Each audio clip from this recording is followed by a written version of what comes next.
Hello everyone, ito na nga ang mga kaganapan sa late celebration ni Jepoy. Kung mapapansin nyo nga ay inuna ko na nga bumili ng cake ngayon. Gawa nga ng busy kami sa pagluluto ngayon ay baka makalimutan ko nga bumili ng cake. So ayun na nga, nagbisi-bisihan na nga sila sa pagluluto pero ako dito sa gilid ay nakuha ko pa talaga mawa habang tinitingnan ko sila. Hoy, joke lang, magluluto nga din ako ng buko jelly ngayon. Paano pa naman mga mi, wala nga akong katalent-talent sa pagluluto, ito lang talaga ang maitutulong ko sa kanila. Hoy, maitutulong.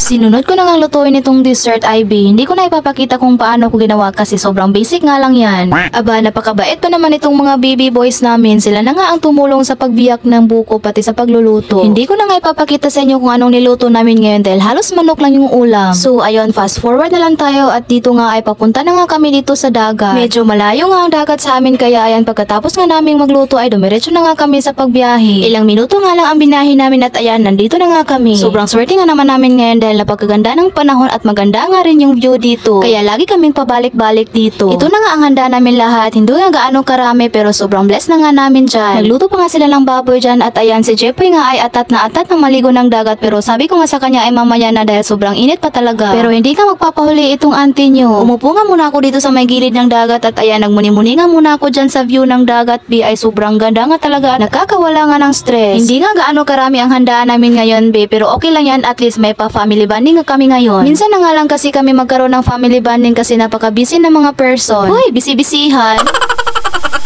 Hindi na kasi katulad noon na lagi kami naliligo ng dagat. IB, twice a week talaga kami naliligo noon. Halos noon nga ay kompleto nga kaming maliligo ng dagat. Simula kasi nung nasira yung sasakyan namin ay hindi na nga kami nakaligo ng dagat. Medyo nakakamiss nga rin pero okay nga lang yan. Nauna na nga maligo sila kuya at sinama na nga nila si Jepoy. Kakaahon pa nga nila at ayan, gusto na nga bumalik ni Jepoy sa dagat. Hinayaan ko na nga muna silang maligo doon at ayan, naglaro na nga muna kami ng volleyball dito. Nakakatuwa lang talaga sa mga oras na ito, IB, may lumapit sa auntie nyo at tinanong pa talaga kung anong pangalan ko. Nakakahiya nga pero okay lang yan basta i-follow nyo ako sa Facebook.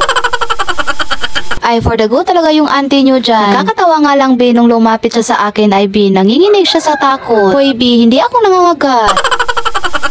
Tumigil nga muna ako sa kakalaro dahil napagod nga yung auntie nyo. Nahilo nga ako sa kakasunod sa bulak kung saan pupunta. Sobrang challenging nga yung laro nila dyan. Naligo na nga ako sa mga oras na ito at sila ate nga ay sobrang nag-i-enjoy pa nga sa kakalaro. Ilang minuto pa nga ang lumipas ay humahon na nga kami dahil nanginginig na si Jepoy sa lamig at nagutom na nga siya. Sobrang nag-enjoy nga kami ngayong araw pero kailangan na nga naming umuwi ngayon dahil 5 o'clock na nga ito ng hapon. Mamimiss mo talaga itong mga ganitong moment na kasama ang pamilya mo dahil minsan na nga lang talaga kami magkasama. Dito nga ay pauwi na nga kami pero nagkulitan pa nga kami dyan. Nagsiksikan nga kami dito sa sakayan namin dahil sobrang rami nga namin. Yung iba nga ay nagmotor na nga gawa ng hindi nga kasi kami kasya dito. Dito nga ay napadaan nga kami sa bagong Little Siargao nila. Aba, hindi mo na nga kailangan pumunta ng Siargao pa kasi nandito na nga ito sa Liloy. Sayang nga lang talaga at hindi na nga kami huminto dito gawa nga ng hapon na nga ito. So ayun lang, thank you for watching!